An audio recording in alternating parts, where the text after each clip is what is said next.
Bonjour à tata maman bandeko banso yokolo Congo. Zaka Claude Moutima na émission Baliangando. Tolbara ke Baliangando c'est état d'esprit, Baliangando mokili mobimba, Baliangando avec des questions qui fâchent sans tendance. Vous abonnez na site ya Baliangando. Tolba site botami le loto site ya karato éviter parce que ça est belé parce que Baliangando bana Lagos bana Baliangando basi teza belé bo s'abonner kana o bo s'abonner mais bo s'abonner au Baliangando parce que nganda zolia loboka to takabu ya Baliangando ça wana c'est effectivement noir ou wande izala mingi ba live direct ba emeto izala en différé na ba site mususu merci JBS mandekene mais donc so kotu wana merci à tout lelo oyo mokili eningani mokili bouger Batu baningani, merci à trop Adolphe Mavungu. Batu tout baningani, mais Baliangando a tenu la question. Enfin, les opposants congolais confirment leur immaturité politique. N'a évité. Tu rejoins sur quelque part. Et donc combat na ça koya kune pas na. Na besoin na pokota. Tu sais quoi le sous et donc combat na. Tolinga ba politicien ngote, bison so tout oyebi, tolinga bangote. Tu bien avoir politicien. Pasteur Joël Konde n'a besoin parce que ma base je me demande qui on fona luka o fara fada Baliangando. On peut expliquer biso. Ce qui molimo sant tout monde côté qui OK mutu boza na base té. Alors baza na base siko babani ko no bani. Ko zolo ça ça na be. Que base lobi boy po yo lo baki ke basa la base te to koluka yo on expliquer biso molimo santu atinda kiolo ma base wana passer je connais bebisi makambo kata mboka base badi banga o avena nga mbe base ni to éviter alors to ça koloba awa be base westone ba politicien boltolinga bangote tout le monde combattant résistant to ba politicien ba politicien ba banani ba accompagnateur ba miyibi mais ce qui va salir et le réseau social ningani mais tout bête bango karat tout bête bango karat ba mso comme ba nini ba vi tout bête bango karat ba sali ba buzo ba oya bango c'est tali biso. Mais pourquoi beaucoup de minoko on fait ça sali boyel beaucoup de c'est ba sava ba mayele la bino ba na yebite to sali peuple ni ne pas beaucoup tu as mot peuple ni sans position to linga ba politicien na te to benga ba politicien to benga ba accompagnateur merci à tout le monde Elie mais ça to John Image to passe tous les adjectifs qualificatifs au to benga ba Baliangando ya mabe. Mais basa la gaffe, bakende bo bozo na bango, bakende bo bolandi bango, bo tozali na mouvement ozali a biso structuré paix et solidarité keto kenena transition sans politique kanambe, transition citoyenne, transition avec cardinal Mosengo, tout focus na makambo na bolingi yangote. Ah oui, bolingi yangote. Bunta so biso ba idée na ye. Kuna remi luvunda bimissiono triple A kun metozana ba makambo solution wana ba musu balindika ba politicien ba ngbaza ba musu balinga ba politicien te mais so ba sali gaffe mo tondi si bien tout ce sujet sérieux bila mokili makambo sérieux bila mokili ba politicien asali boye Félix asali boye Martin Fayulu asali boye comme ba sujet tout mais il y a un problème sérieux c'est le départ de l'occupation. Comment faire pour chasser les occupants tout Rwandais politique kanambe? Ça c'est notre problème. Tout ça va matiser, va gaffe, ça va erreur, ça va naïbité, vos qualifications, vos pesango. Mais notre problème, notre focus sur une politique avec les moyens qui l'entourent. Bah, moi, qui entouré, c'est ça le problème. Mais biso bolingi yango le sous-souté. Mutasa la bolandi, les Cambozali a na paix et solidarité, autoligi soulèvement populaire. Comment faire pour réussir action sur le banc populaire? Comment faire pour réussir à abattre les politiques? Parce qu'il nous a dit, il nous a promis. Il entend une balle dans la tête. Les politiques, c'est ça. Comment faire pour qu'une balle puisse arriver dans la tête des politiques? Ça, c'est notre problème. Le problème en tout cas, c'est Baliangando. Hein. Le problème de tous les politiciens, c'est futilité. Parce qu'ils sont partis là-bas, non pas pour un candidat commun pour le peuple congolais, mais pour préparer la transition selon Louis Michel et Didier Index. Mais le problème maintenant se trouve à partir des États-Unis parce que les États-Unis n'ont pas voulu prendre part de cette manœuvre-là. Comment on peut faire comment vous expliquer? Et c'est pour cela qu'ils sont en train de manigancer de tout, de changer les mots, d'aller d'autres côtés pour faire sortir ce qu'on a vu maintenant. Ce n'était pas pour l'intérêt du peuple congolais. Alors, Baliangando, et donc combat dans la monio déjà, dans mon John Image TV, merci à trop. Martin Fayulu, oui, Martin Fayulu, il est partout. Partout qu'on voit que Martin Fayulu, peut-être à occupé, mis téléphone, ils ont sonné, mais apparemment, ils sont très occupés, ils sont toujours occupés. À ça, on a rappelé, bon, jusqu'à présent, on a rappelé, pourquoi, peut-être, à Matima Moutou, qui a commis chef, à lui, commencer par téléphone, on ne sait jamais. Mais tu parles de tu parles mingi makambuya paix et solidarité aux Sénégalais to soutenir Cardinal Moussengo to soutenir transition citoyen to soutenir ba obasa la kata prison to soutenir ba Koufi to sala to luka moi to cotiser ba l'art et non ba réseaux sociaux tout le monde a comme spécialiste et analyse tout le monde a comme spécialiste et to luka ba moyen to sangsa ba mbongo to beta politique ça c'est na moto c'est ça le problème ça c'est notre solution. Merci vraiment. Tinda invitation na yo au Kota Rémi Luvumbu to Luka Rémi Luvumbu to mon edo combat na ana Astrid merci à toi. Merci à trop, merci vraiment à tout le monde ba côté tout le canal edo combat na ça point de vue mais na bi que image ça la air mouvement keba mais tout bon on n'a pas le choix image zo katana on n'a pas le choix to ça la ka dengo wana merci to Kota edo comment to tenir l'invitation. Et donc, comment tenir l'invitation, les autres parlement un peu vraiment de rien du tout, et donc, comment la main, si M. Zali, enfin, la politique congolais, merci, et donc, comment merci vraiment de vous parler. Déjà prêt. Bonjour, et donc, comment bonjour, bonjour, Baliangando, mon kirimo bimba. Merci, déjà la coste, de mon côté, merci, chez la poutre. Et donc, comment na Congo, na sur Yébé Bélé, tout le belon, mais. La ligne de parler caca, Marama Congo, moi, mon politique, de parler dans vision d'abus combattant, vision d'abus résistant, vision d'abus compatriote, par rapport à la réalité, tout le monde en terrain, ma comme je le cas des réseaux sociaux. On peut se point de vue, on va tout contre la situation d'abus. Point de vue, c'est pas l'introduction de Ndengo Sali, que les lots, comme il y a un problème, il y a sémantique. Oyebi, tozo kende na makambu, oyo, batu wana balingi biso to loba po ba écarter biso na vision na biso ya ko telemisa peuple ya ko bengana kabili. Il faut tout ça la très attention. Sémantique oyo bazo kende na biso na yango o transition sans Kabila o banini bo ba soki ba ke ko luka candidat commun. Bandeko na ngai d'abord na ko betela bandeko na ngai UDPS maboko.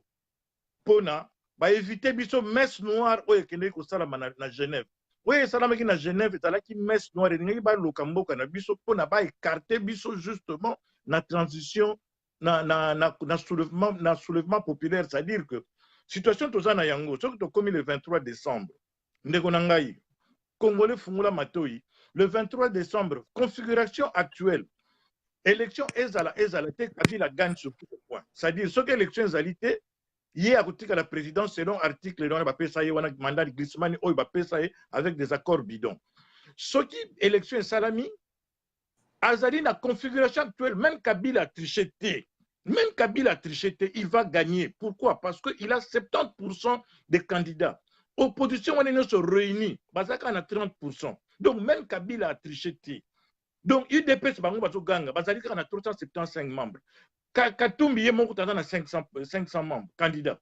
Donc, la configuration actuelle, même si Kabila ne triche pas, même avec, d'abord, dans les gens qui ont monté ma belle politicien na biso, na bataille des pestes, na robet la bango maboko, na recommande un point on a ndeko, na pesa ngamo 2 minutes.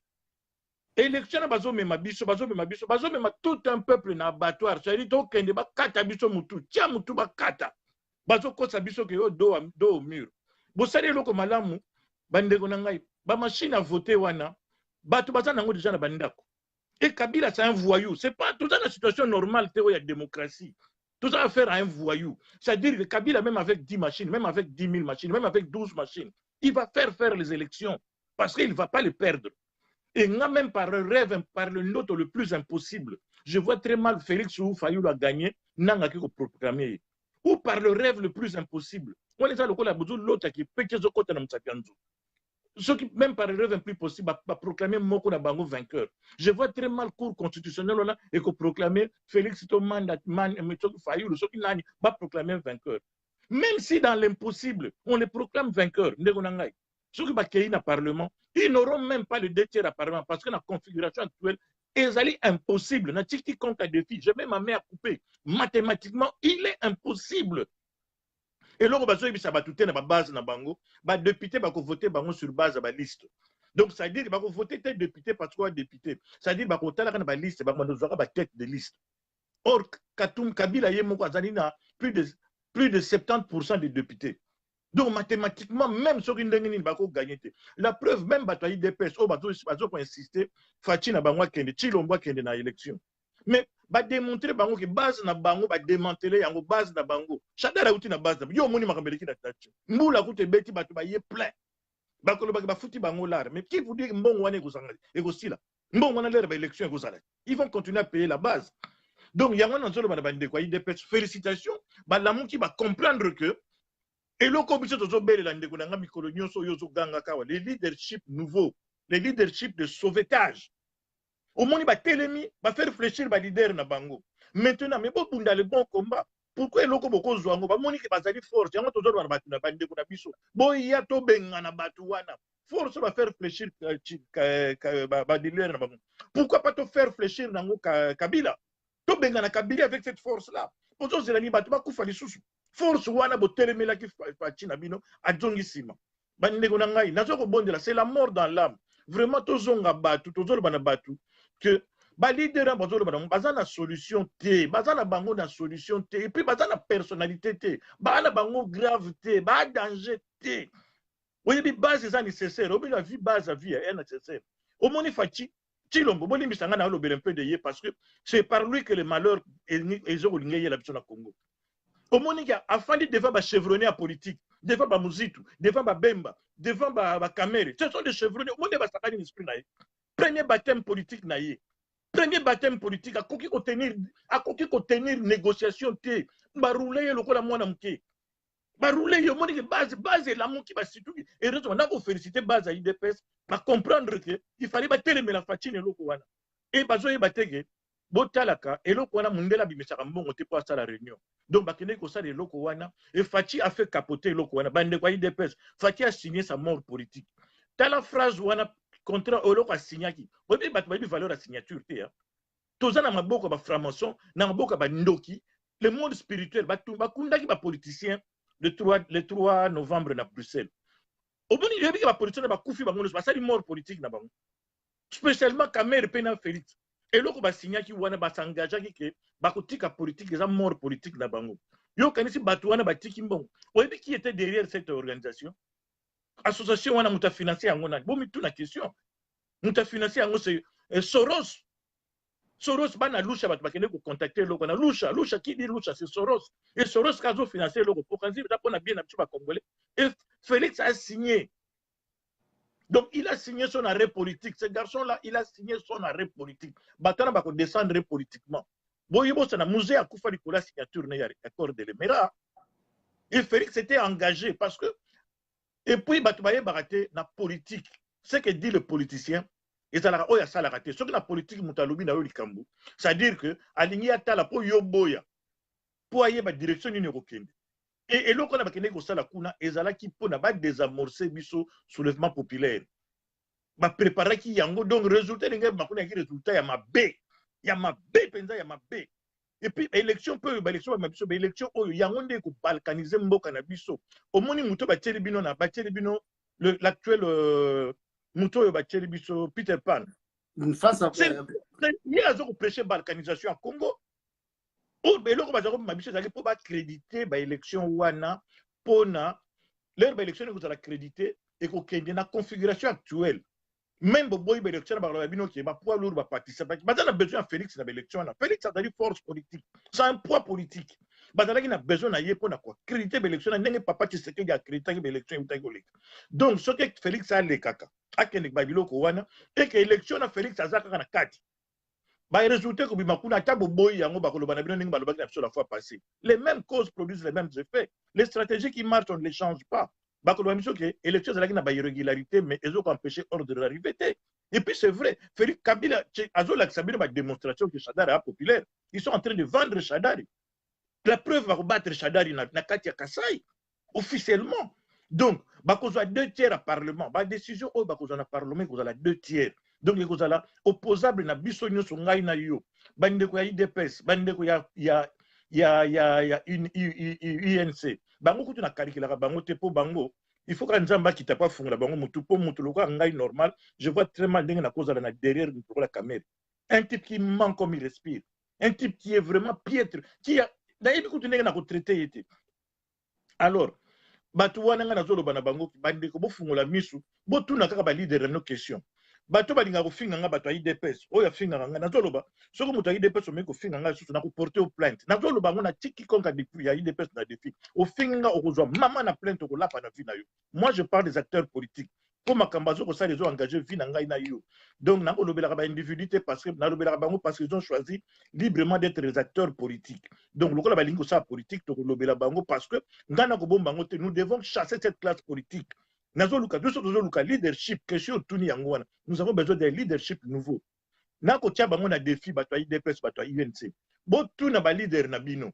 Machine à laver wana. Ezali prévu na loi ezali anticonstitutionnel.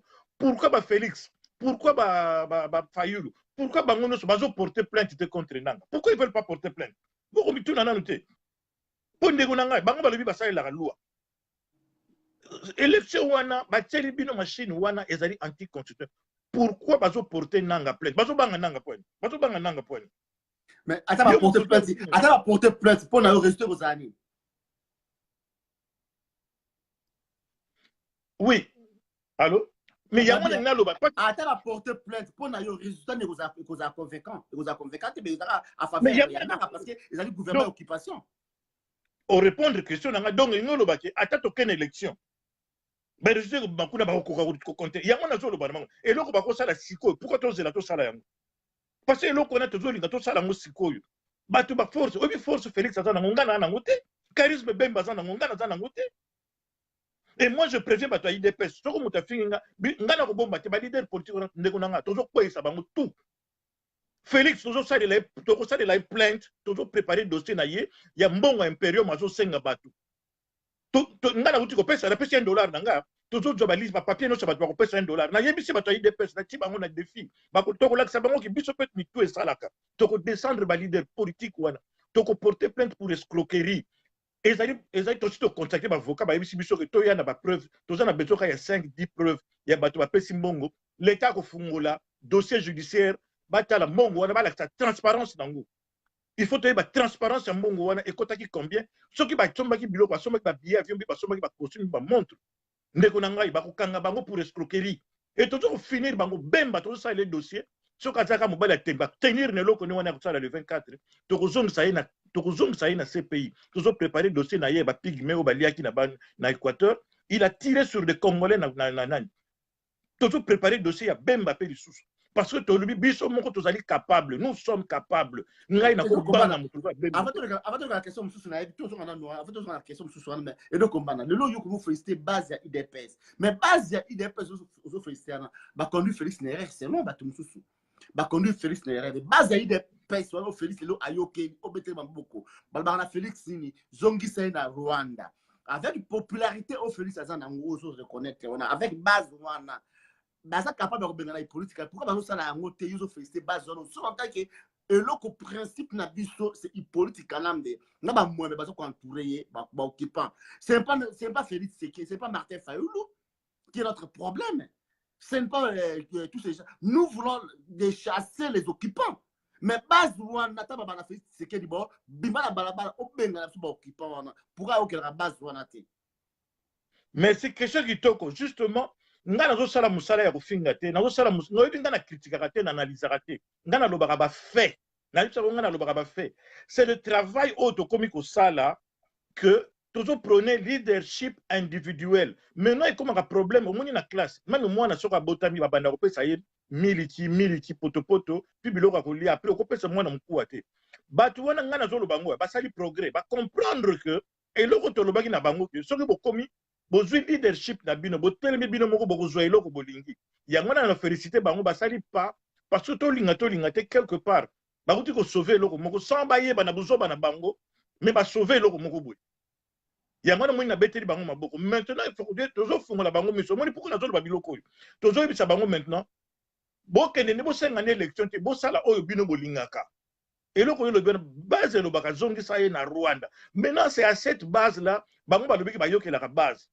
ndeko nanga bango balobi bayokelaka base mais bayoka likambo base azoloba maintenant cette base ne peut plus reculer tozolakisa bango erreur ya kobima biso na élection parce que nga naza pour baélection te ngai kutu parler de ces gens là nalingi soki oyoka bango te parce que nga nakobombelo te nga natala nga na mwana mobali soki natali CV ya bango tout baza wana moko te aza na profil ya président je te dis namoni na nga te nani Félix aza na CV moko na mawa tro nga neko yango tali CV ya Félix ko mawa tro ozwa nani Kamere c'est un menteur, c'est un immoral. Même moi, c'est Batou. Parcours na yé. Il a été pistonné par le Tutsi Power. A occupé ma fonction au Yopo na ko torpiller ba institution à Congo. Fayulu, tala budget ba ko sala biso ba teli biso Kamere à côté à Félix. Ba zui oyo mususu juif oyo. Juif. Katumbi. Ba collé côté à Fayulu. Et Fayulu c'est qui? Fayulu c'est Robert West Boy. Robert Félix Fayulu a mona musala ya Robert wa. Lingi baza nga na mona nga mutu na profil la présidencealité, mutu à l'équipe biso na profil, biso to ba CVP ya béton, tous na parcours professionnel, tous na expérience, tous na expertise. C'est venu nga na tala ba te belo na isa donc pona me jeter la fleur te. Pourquoi biso to refana na ba spectateur total la bango. Maintenant biso to zali na ba to si to yokani nous sommes un groupe. Tous à remplacer Bango, nous sommes la nouvelle classe politique et puis tu descendre Bango avec la tête. Nous allons les défendre. Tu as Bango na bolo ko mona. Mi ko lo tala nga nazo prévenir le Bango, il dépêche à ko benga avocat na ba c'est bon bongama. Polikamba imperium ko o mbongo bazui wana. O yebeki ba loi na Belgique ba loi ezali ya, même ici aux États-Unis. O yebi yango to collecter ba fonds publics. Il faut de la transparence. Ba ko yebisa biso et koti combien ba dépenser ba ko la biso yango. Et donc, on contribue déjà. Au lobby? On contribue pour réclamer. On contribue déjà. On contribue on contribue à l'impérium. Hein? On a payé $1.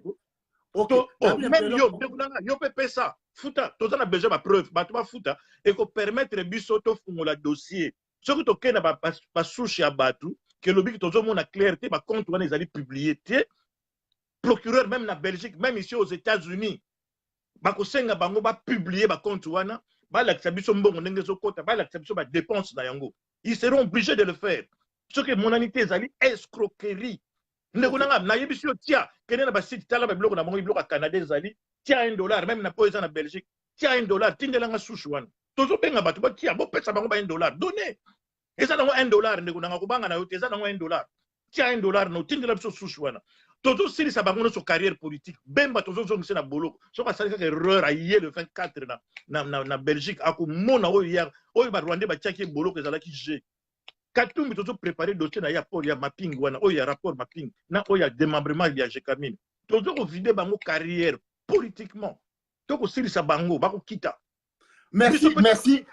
Et donc on va mettre Jackson merci. Et donc on va sikoyo. Eloko vraiment na lina de tout le bénamo mingi. Na lina mo wana. Tu bien un politicien, tu bien un accompagnateur, tu bien un adjectif qualificatif, tout ya mabo et contribuer et ont formé mot baliangando. Mais pourquoi les lots, parce que les gaffe na bango, parce que la bêtise d'abord, est-ce que ça nous concerne les lots, tous s'enflammer, tout le monde a réseaux sociaux, à communiquer, à Félix, Emma Fayoulou, est-ce que vraiment, tout ça na place pour ça va bloquer wana? Bravo, question, Tuninga, ils ont très très importante. C'est une très bonne question de Konangai. Omoni, peuple Nabiso, il avait tellement été abêti. Au moment du discours, ils ont temps pour écouter, sortez derrière ce leadership-là. Leadership, on est allé nul. Au moment où Congo balobara, mbidi bantu mbidi buzoba. Au moment groupe, philosophie à masse, philosophie à groupe est à buzoba. C'est-à-dire que dans groupe, ce que nous avons soufflé, buzoba, mon groupe mbeko landa. Là, c'est ça la philosophie du groupe. Dans la démocratie, au contraire, on a 1 million des idiots. Contre Moutoumora Mayele, si vous vote 1 million des idiots, vous gagnez parce que c'est ça l'idiotie. parce que comme yo ko comprendre ndenge ni biso tozolo bana batuke force bozana yango bo bima to sangana to telema même to kosala eloko te to telemi ata na balabala kaka to bandi ko belela na balabala belela ndoki na tradition na Afrika biso ko moni ndoki belela ye tozo na batuke ba bemba for maso na bazo bimisa ba Félix maso wana bazo bimisa pourquoi pas bimisa batu wana basenga lelo yo zongisa ye na Rwanda ndenge balobaka. Mais batouana bazo yo kate bazo landa peuple azo mutu azo ba makene ba élection biso tuzo ba bango ki bo bima mais bazo yo ke la mutu oyo azo ba makene ba élection. Tu crois qu'il est facile à dire na maswana na peso exemple ya Shadari auti na Kasai au moni ndenge ba yambi au mona niveau ya bêtissement ba sali classe wana le Congolais atteint un niveau tu peux le corrompre même avec une bouteille d'eau. Congolais comme un niveau oyo ko promettre yé ko corrompre na promesse bazo corrompre batu na t-shirt. Pour moi, je ne peux pas me mettre ici à parler d'un type comme Félix. Félix ne vaut rien. Félix a commis Sikawana parce que va créer, va faire le chef, va s'allier comme un chef. Va s'allier, va ligner pour ce que cursus, il y a UDPS. Au tali bateau, va s'en UDPS. Regarde, bateau, va entourer qui sont. Tala va servir là-bas. Va s'alater, va chômeur. Va chômeur, regarde. Oyo mususu jaribu kwanza tobenga kenani Johnny Nsakala mutu na Johnny Nsakala azanika D6 moko boy azozonga na classe ka sikoyo Jamal Kaboul mais Jamal Kaboul jaribu kwanza Johnny Nsakala tala CV na ye tala ya sala wapi et bino bozoloba biso batuluka tozoloba na baningaki bandeko na biso eza kofinga te ezali critique te ezali vie na biso ezali vie ya yo na ngai. Le Congo a été tombé très bas. Tu vois que chauffeur taxi, tu as le résultat au Kominango. Alors aujourd'hui, on va prendre le Moutoyo, CV Azali na bac -3. À quoi que tu as diplôme, même pas un secondaire. En plus, il est chômeur. Il aux États-Unis. Toi, tu peux confier ta vie entre les mains d'un chômeur. Vraiment.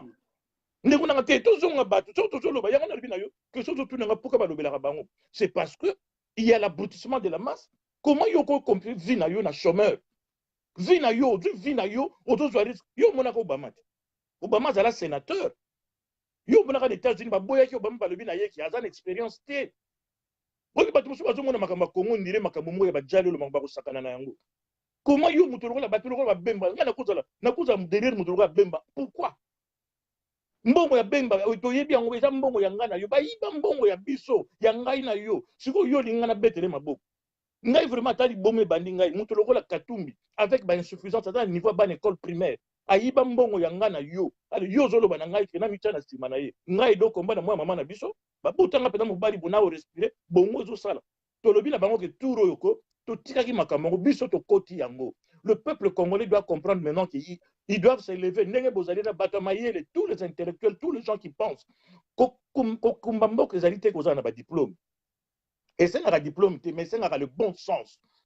Batalaka moto, vina ye d'abord, ye moka zandenge nini, et puis pour payer sa moto responsabilité, moto a sala raté. Ndeko nangai. Tala ba CV na bango, tala ba CV ba tongo. Mais Martin Fayulu quand même a l'expérience. Ndeko nangai, quand vous parlez de l'expérience, hein, na sekaka. Mais Martin Fayulu a travaillé à Exxon, a dirigé 6 pays. Mais nazo lo bana yo, hein. Nazo lo bana yo, ndeko nangai. Ce n'est pas les diplômes qui dirigent un pays, c'est la moralité. Qui est la personne? Martin Fayulu a il est intellectuel, il a étudié, il a travaillé. Côté carrière, côté expérience, Azali Nayango, n'a évité côté politique, parce qu'ici on parle des affaires de l'État. On ne parle pas Bakamba Gablo. Mais Martin Fayulu, regarde qui est Martin Fayulu. Moto Keneko Zambongo, Yandre Kimbuta. Vous voyez comment Kimbuta est le gouverneur à ville? C'est à cause de Martin Fayulu, non? Et Martin Fayulu, là, qui est Moutarouberwa. Il vous faut un dessin pour comprendre. Martin Fayulu, il ne roule pas pour lui-même. Mais tout la question, yo salaka vidéo ya pamba, yo salaka vidéo ya pamba zonga avec Kinshasa te. Bango ba bimaka libanda ba ko sala complot pour ba longola Kabila. Ba kota ba zongi. Tu ne peux pas réfléchir. Est-ce qu'il faut vraiment être savant? Il faut vraiment avoir été à l'université pour comprendre ça. Que bango ba kino sala ba complot pour ba longola Kabila. Ba tika ka bango ba zonga. Yo sala ka vidéo ya pamba. Vidéo ya pamba ko zonga kinte. Vous ne vous posez pas la question. Et quand on parle de la moralité, bafutaka ba taxe web. Allô? Non, mono souté. Bafutaka ba taxe. Martin Fayulu babimisa ya defa mbongo akine ko defa $40,000 ya kimbuta. Di, yo fani na bamboka normal. Soki yo ko defa $40,000 a mutu. Di, en espèce. Oui bamboko. Mais ba okanga yote. Boko bino na yim bale boza bale. Bo yango wapi. Bozu yango wapi. Et puis t'as la train de vie bango ba menaka. Martin Fayulu a sala raté. Tu vas me dire yo fana aux États-Unis. Okolo bananga kezala ba monument na ye ba indemnité de sortie na ye ya Exxon Mobil yango ba kanango ba mbulo de Kinshasa. Comment à côté retraite de combat à côté retraite. Mais même sur à côté retraite bafou yo va foutre combien? Oh il y a vivre train de vie à cause de 2 500 € par mois. Allez, si vous êtes en avion, vous avez un parti politique, ou entretien à battu, la base où tu vas me dire que avec la cotisation à parti, à voyager à parti, arrêtez de prendre les gens pour de cons. Au moins, il y a un leadership, Yassika. C'est-à-dire Moutou, la tête. Les gens doivent commencer à utiliser la tête pour réfléchir. Arrêtons d'être des fanatiques. Arrêtons de au gobé yango. Tout ça, la banaliste, mais tout ça, la réaliste, pragmatique, avec des raisonnements cartésiens. En ce moment, notre pays doit sortir de là où il est. Et je sais que Congolais, nous avons besoin d'une solution à la congolaise. Le Congo, communauté internationale, voisin, tout le monde est contre nous.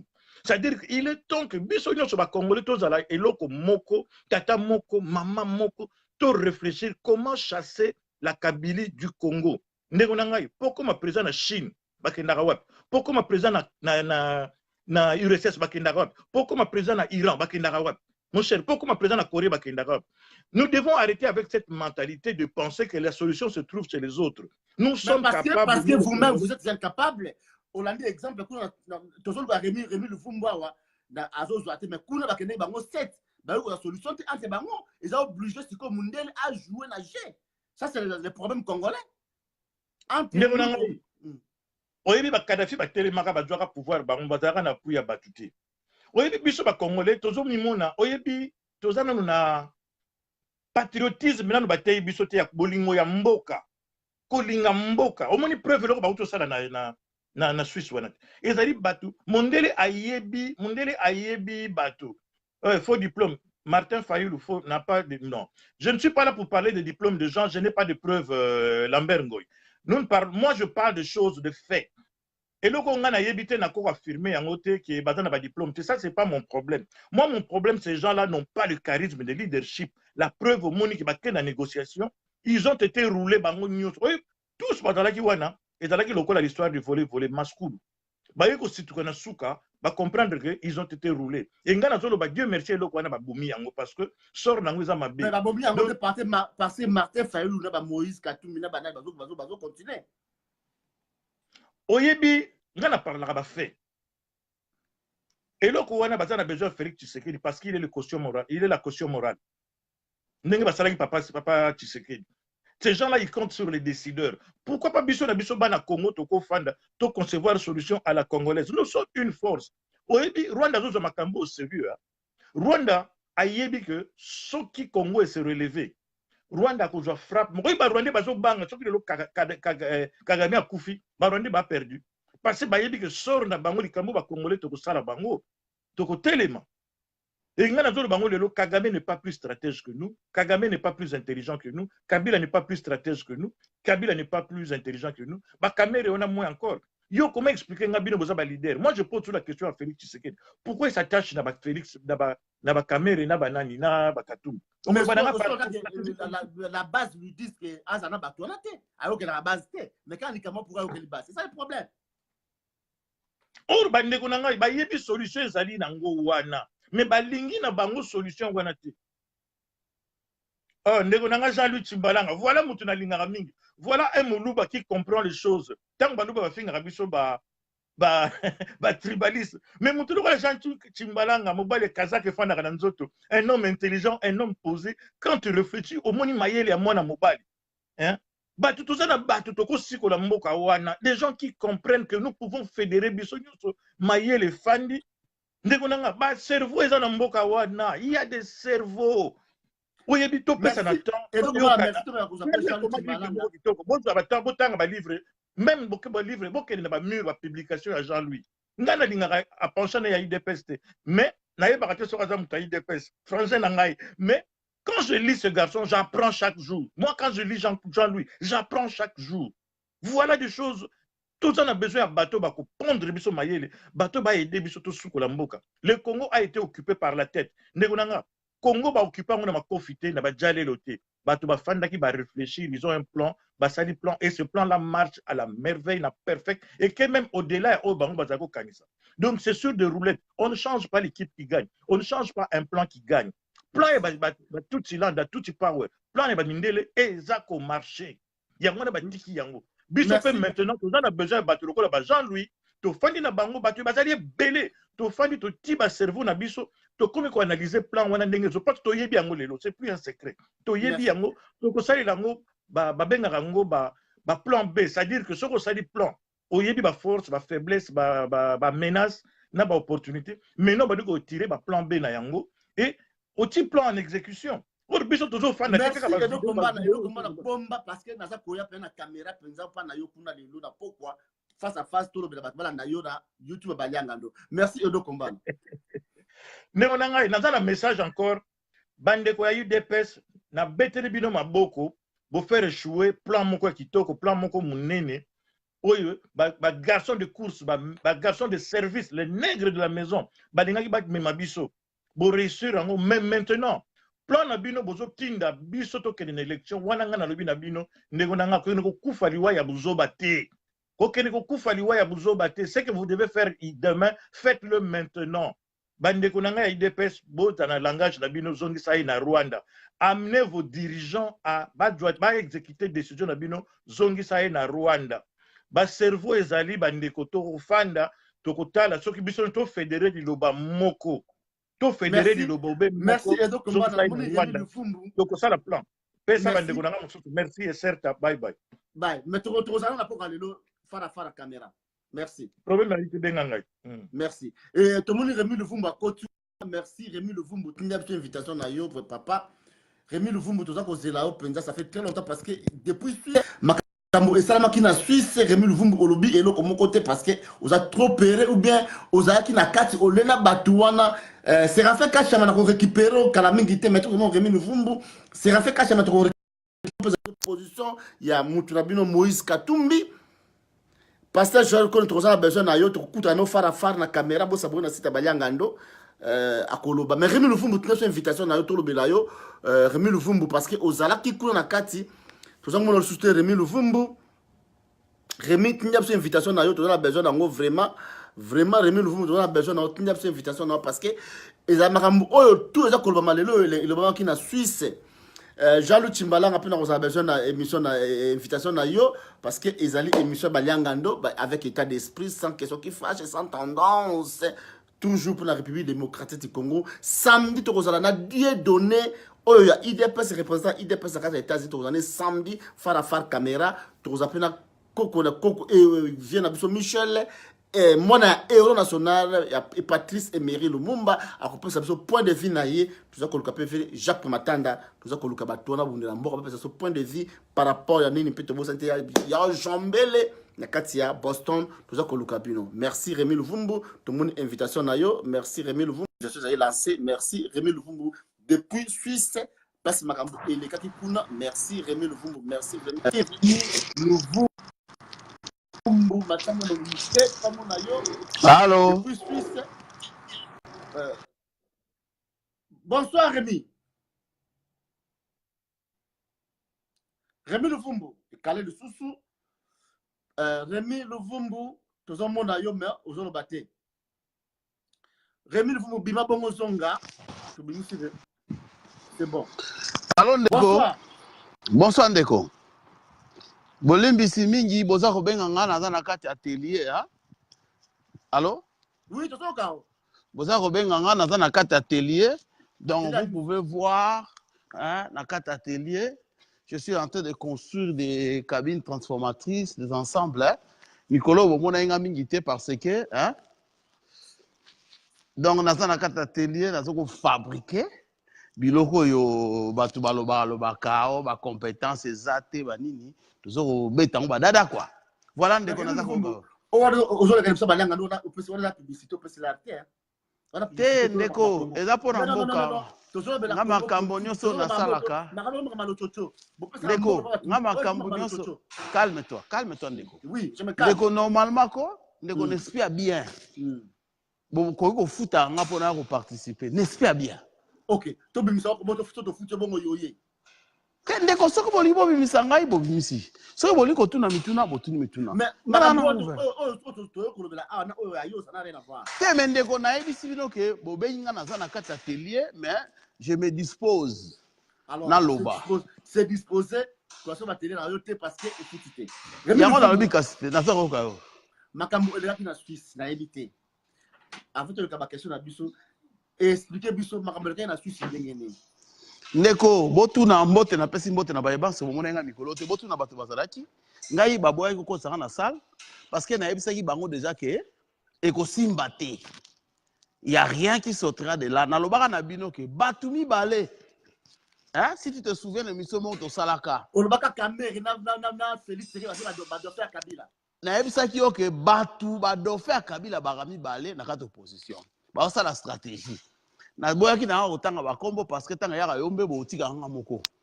Na yebisaki bino que pour libérer le Congo, nous devons isoler une forme de fanatique. Mais bandeko et bima makambo belé comme biloba loba. Ce qui s'est passé en Suisse c'est quoi? Ba politiciens congolais boposa balakisi immaturité na bango. Allô?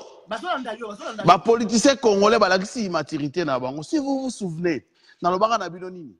Il faut 5 points pour notre réussir qu'on libérer Congo. Il faut dialogue inclusif et compromis historique, suivi d'une commission vérité et réconciliation. De cette comité sortira un leadership consensuel ou de groupe qui serait porteur d'un projet de société adapté à la réalité du Congo. Et puis, nous devons faire des réformes institutionnelles. Et puis, nous devons adapter notre discours. Allons, Ndeko. Or, l'élo, makambo euto leka, bomoni bino moko ke, ezali nini. Na yebisaki bino ke, candidat unique, comme Ngango Simba, soki kaka bo voter Félix. Voilà nde batu bandimi yango. Soki boboyi kozwa Félix, ekokoma o candidat commun eza te.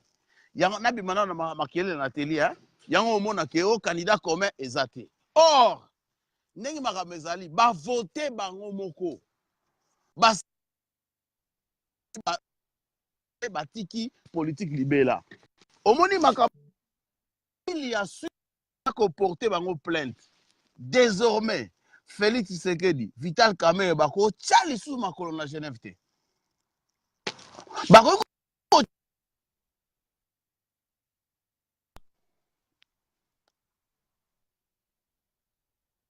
Allô? Rémi? Allô, Ndeko?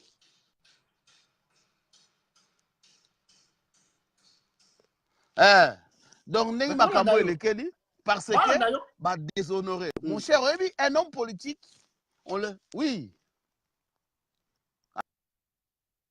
Quand il prend au moins na Congo tobi ba personne non grave.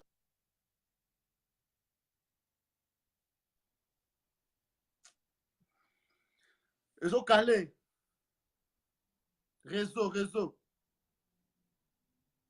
Tshisekedi. Allô, Zokanga?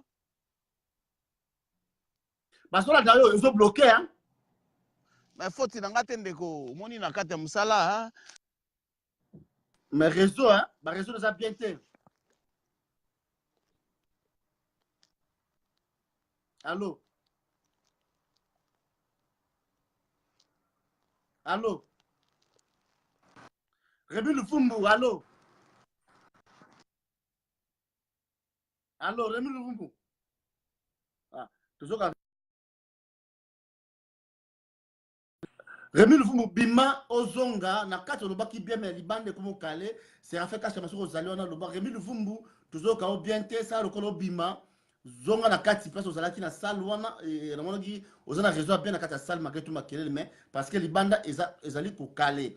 Alors toza na Rémi Luvumbu depuis Suisse tozoparla émission titre na biso ya lelo ezali enfin l'opposition congolaise confirme leur immaturité politique. Alors tout ça, si j'ai un wana, toujours n'importe qui, n'importe quoi, le mami il y a tout le monde, on a Maître Jackson Kalonji, n'a évité son côté une invitation Maître Jackson, Rémi Luvumbu, aux autres m'avant bien té, Séraphin Kachama, tout le monde, Anastasie Mbombo, merci à trop, merci Anastasie Mbombo, Rémi Luvumbu, ce qu'on pour ça la petite invitation, vraiment tout ça besoin na yo, on expliquer parce que tout autre que l'obéla awa. Mingi et Salabaki na Suisse, Mboka yo ozalaki. Séraphin Kachama, merci la mon invitation en attendant. Tous les Rémi Luvumbu, Séraphin Kachama, invitation par Nawana connecté. Système à beau, Séraphin Kachama, Katumbiste, ça fait très longtemps que Nini au bino côté à Katumbi pour vous appeler la base à Katumbi et le binini. Séraphin Kachama parce que l'autre comment que la base, et l'autre comment que la base pour éviter. Base badi bango ya ngai yo bazo wapi to komi ko la biso soto yo bete cassé na ebité base to za ko yokela na ebité bon to landa na ba Séraphin Kachama zo contacter pourquoi je ne sais pas na ebité Séraphin Kachama zo contacter merci à toi to ko kozwa ote to zo mona ote zo contacter Rémi Luvumbu to za besoin na yo tine fait invitation na vraiment mettre Jackson Kalonji to za na mettre Jackson depuis Maître Jackson, tu as l'invitation sur Rosa Kawana. Système abonné, tu es libre. Au côté de Maître Jackson, tu as Maître Jackson. En tout cas, moyen T. Maître Jackson à côté. Séraphin Kachama, tu as tenté pour la deuxième fois. En attendant, tu as Rémi Luvumbu. Rémi Luvumbu, tu as Zelayo. Séraphin Kachama, invitation de Nami Susuana. Séraphin Kachama ozo contacté parama na ebité ndenge nizo le kuna merci à tous songa nzila Séraphin Kachama invitation ngwana to tinelio ozo zoate merci tous wana balanga ndo Séraphin Kachama to ko zoate en tout cas vraiment merci Maître Jackson to zoate to zonga edo comment to clôturer émission Rémi Luvumbu to mone souté Rémi Luvumbu to mone souté to zongela edo kombana to clôturer émission na biso Séraphin Kachama troisième fois. Bile Koke. Tati Benana Vilfort, merci de vous côtoyer. Tati Benana Vilfort à l'Obarate. Ye, Atala Kakabino, Edo Kombana, merci. Tout le monde, c'est Edo Kombana. Edo Kombana, tout clôturer l'émission. Rémi Luvumbu, apparemment, au côté. Edo Kombana, toutes les invitations. Merci à trop. Edo Kombana, qui est au Rémi Luvumbu à l'obus depuis Suisse, mais par raison de contacter, ça dépend moi, n'a évité le moment, il y a d'autres la ouana, à ce niveau contacter, n'a évité de commander dans l'obuni. Allô? Allô? Oui, allô? Ah, bah, ça allô? Et donc, comment? Allô? Oui, téléphone. Nalandi question na yo tendeko. Nalanda hyper remité. Bon, dans le lobby, Rémi a l'objet de explication à Suisse, les cas qui met Kati. À l'objet de mingité, mais à l'île de clôturer mission pour le côté de yo. Ma côté, mais tu oses en au karaté et au combat na yafa na caméra. Tu oses samedi na le mami Elia na des données à Babato. Il dépasse. Tu oses appeler Michel Lumumba. Donc, autant de radio, autant de la Congo, toutes les informations par rapport à Makamboza pour le Congo, puis par rapport à la diaspora, tout ça qu'on décidé nini. Tout ça qu'on décidé nini de combat, tout ça n'a qu'à citer. Tout ça n'a président Morobo aïe à côté de la déconner la famille, avec beaucoup de combattants résistants. Tout ça n'a qu'à citer. Tout ça, tout le lobby, il y a trop, ça fait 20 ans, tout le baraka a 17 ans. Tous allons organiser tout le peuple congolais. Alors, paix, solidarité, pas ça biso, mais tous ça qu'on peut se créer la solution où il y a biso moko et nous comment là. Tout ça, est-ce que tout ça m'a battu solo. Nous sommes mal, tout ça sur moko na biso. Mais tout ça pour ça qui star, qui végétarien dans les réseaux sociaux. Parce que tout ça un souci. Tout qu'on a construit la biso sur le cadre de solidarité. Tout qu'on a construit solidarité, tout qu'on a cotisé. Tout a voté président, tout ça a vague, ndenge on a chacun pour soi, des pour tous. Tout le monde comment quand ndenge on a, la politique va critiquer, on va en chemin où il y a bango tout si tu y bana déjà bango mais biso suko diaspora résistant patriote combattant to lobi nini il do combattre. Merci ndeko bina oseka yamana bina bino moni combat oyo bato bazo kantika ezali combat ya makofi ya jalelo combat ezali combat ya cerveau ce pays omoni barwande balobaka te kaka biso to kosala buzoba yo moni ngai obana ko benga na linga na osala ka suba vidéo te na lobaki na kota ka suba vidéo te parce que ozo faire réfléchir moto koleka to finga yo to biso to sala banalize biloko ozoloba to si to trouvaki ba solution na yango. Merci. Il y a un secret, na kolobela bino quelque chose ndambu makambo parce que toko dévoiler nyo sauter awa. C'est bon na to kosala na bino kuna. Mais na bino yo que biso tozali prêt tozo zwa leadership wana parce que to moni yango ke efandi to fandi to tikeli bato mususu basala. Omoni politique ko bato na to ba telemi na politique ba tinga bango te. Baza rien. Donc baza donc on nenga baza ko la yo la muki otongo lobi na komi politicien.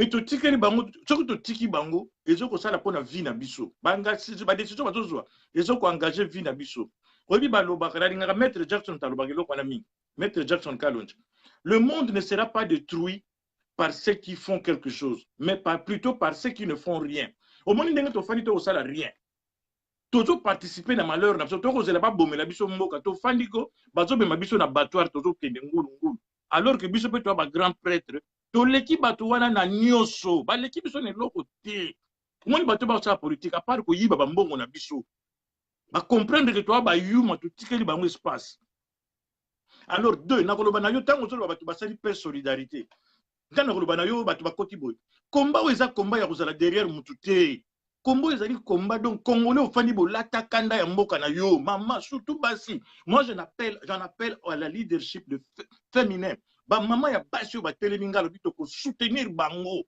parce que bitumba oyo il faut ba maman ba zoyango parce que nous les hommes nous avons démontré nos limites ba maman bazali bato ba bomba biso na 9 mois ba yibi pasi ya kobota ba yibi pasi ya maman et tant biso mibali to ko déclencher ba guerre to ko sala buzoba les premières victimes sont les femmes na bana alors bango soki basangani baza na loi ya majorité soki basangani basi ba décider ba voter basi ba telemi maman papa ba pesaka mutu mandat ya okoma politicien politique ezali la seule école oyo mutu nyonso akola mpana tongo a décider comme un politicien esengaka qualification te esengaka diplôme te esengaka bon sens da détermination na moralité or biso to vivre 32 ans à Mobutu a bomaka civisme, moboutisme.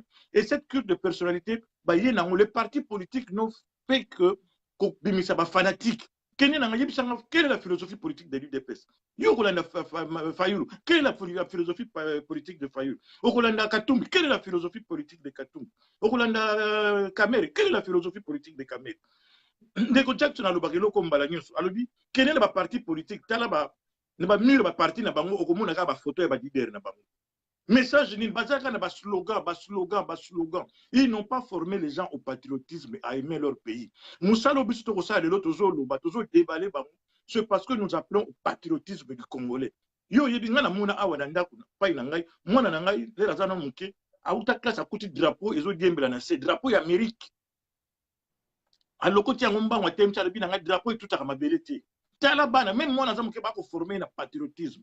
Mais yo, nous avons formé Moutoupo, Algangakao, Félix Ourien, Fayoul Ourien, oh Bemba, grand prêtre, B12, Moukonganzoko. Est-ce que c'est ça la politique? Est-ce que c'est ça le patriotisme? Au fond, nous avons mobile, Yembela, Moutou, Tata Mobimba, Azo de Nana Bichouar, Zoba Mobali. Donc, nous avons Natel Rangabi, Azana Mosinabana, Azo Boka Mouchouar, Maboko, Pembe. Mais est-ce que c'est ça le patriotisme? Tout le monde de la mboka. Mais on peut se ça la soni. Nazuka soni ngada moi sinabana. Moi c'est ko beto fingote. Yo bozo comme ça moninga no mobali. Maboko pembe. Mais dis, est-ce qu'on va libérer le pays avec comme ça? Donc tu vois que nous avons un travail de lavage de cerveau. Ndeko na ngana do féliciter bino musala boko sala botelemi boko la musabatu. Vous contribuez dans ce pays là. Le travail que vous faites, c'est bon minimiser en côté. Parce que nous devons éduquer notre peuple à aimer ce pays-là. Regarde, Télémi, Batumbi Biloko, pour que Félix fasse à la présidente. Le Bananga Batabongo, comment vous libérer Mboka, na peuple Yandenge Wana. Alors que Bisson Stoïbi, l'élection Wana, bon Matabo Kitaba, gagner en côté. mais parce que bato nango bati bango na mutu ke tokende na élection bakokende mutu lokola nga na yo so totemi tolobi na bango ke totelema tobengana bapaya ya koyokani ka discours oyo balobi na ye na mutu na ye. Voilà le travail que nous sommes en train de faire de lavage de cerveau. Nous avons besoin de leadership nouveau, le leadership de sauvetage au côté à Bato Batamayel basé belé. Batamayel basé belé, tout ça a 80 millions de Congolais. 80 millions de Congolais. Groupe il y a 21 personnes. Bakou Zobi sont en otage. Bakou Zobi sont en otage. Il y a un avis que toujours prouvé bango que Basali rien. Toko tina tele bango ba bolo ko boko mona. Basali mort politique na bango. Bakou kanga bami. Toko banana na bango après toko yemoko chef na bango ko to si toko tina ke dossier na CPI. Kabila yemoko aza na dossier na CPI. Yango moni Kabila linko longwate parce que Kabila soka longa na pouvoir le lobby CPI au tema bo. To tela ye dossier za wana. Kamera yo toko tela ye dossier awa. Awa aux États-Unis kamera za na dossier. Bako joyer. Toko la nazo bom na yo lo bango na tielungi na ngaboyi. Félix dossier Imperium to fungoli yango. Mbongo ba $1 zo zo wana. To fungoli dossier a ko justifier yango. Merci Edo Kumbana. C'est très important Makambozo Lobawa. Biso tozo prôné et ablo msuto ko lobaka ngwa te tozo prôné que tant bato sangisa mbongo on n'a pas besoin d'argent ndeko na ngai na lobaka no ngana na palelo na koti na bando sala désordre na bandi ko beta bana na bandi ko beta momina yo yo benga bato boya to cotiser mbongo to beta Edo Kumbana. Notre maman, notre pays, notre patrie, la mère Congo est en danger.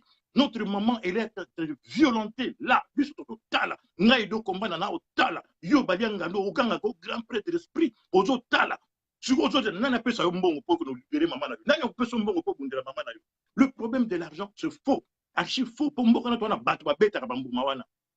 Ngalo baki bango bakanga minoko na bango baloba lisusu te parce que batoka bangwanda na baki papa ngwanda bakanga minoko na bango parce que 17 ans à côté na se mai plus de 20 ans à ça la kelo côté ana solution te ndeko na ngai yo ke no telema na parti moko politique 30 ans azora pouvoir te yo César Esiri oyebi nze motango toko kola na kina makizara ngimi César eko nzuluka kaka poto bongisa lingombo yo oyebi bata makizara basuka wa balimwa donc yo fanda na yo o telema na se nzete na parti moko boye bango batona batamu na jet privé basala na bango balingi ba chômeur ndeko nanga nazo bana yo to fungola ba esprit boko pesa vie na yo na maboko ya chômeur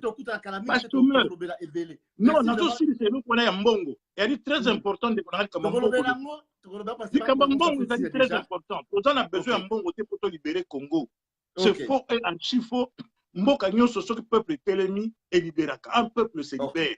Il y a un discours yo toko tinga peuple à téléma ndenge ba téléma qui pona ko fléchir ba fachi ce peuple doit se lever pona baloba ba rwandais out. Merci. C'est ça notre force. Il y a un batona ko bato freiner biso to bimisa peuple wana te toko démolir bango politiquement pour ba libérer peuple amso na ba pasteur ba libérer ba tika peuple wana libre ba tika ko kanga peuple wana parce que ba discours na biso zo le katé pour ba abrutir peuple ngana zo lo ba likamba bo mona mutaye afinga Merci Edo Kumba to sala calamité ba 18h30 na Edo Kumba to bengana émission fara fabo sabona na site baliangando samedi to sala de donner na lo mami to zana vient na biso Michel Lumumba to zapena ya jambe oui elo musuna sala ko remarque o moni ngalo ko musuna ko boyo ba mission na yo to zo le mission patriotisme to zo ya ko beta ba masolo ba fanatique ya bato wati. Oui, puis tu as vu combat pour nous libérer combat. Yo moko lobi ke to lobela kama élection wana te. Alors so yo zo yan bat oyo azo comme ça la biso muto ko kena élection ko gagner. Donc comment ça balianga non ça tendance avec que ce qui muto asa. Non, moi j'ai une tendance, moi je ne peux pas mettre ma tête, je ne peux pas afficher mes pensées dans un média où ils ont véhiculé ba biloko ya élection. Ngana za muto ba élection te. On opinion na yo mais opinion ya balianga ndo ezali au contraire na oya iza ba élection. Nous devons faire la part. Merci vraiment nous battons pour le Congo, nous battons pour les individus. Il faut que ça la couleur na biso de Konanga. Oye ko ça nous batebele ba kolanda yo ande. Batebele ba kolanda yo. Batebele ba kolanda yo. Il faut ça la attention sémantique. Yo okuta na RTNC ba kolobela ka makambo ya ba résistanté. Merci Edo à tout à l'heure. Merci vraiment on a opinion Edo Kumbana merci to kutana kalaté na Edo Kumbana merci ba otu ba suta ko na émission baliangando mo kilimo ma sita d'esprit ciao.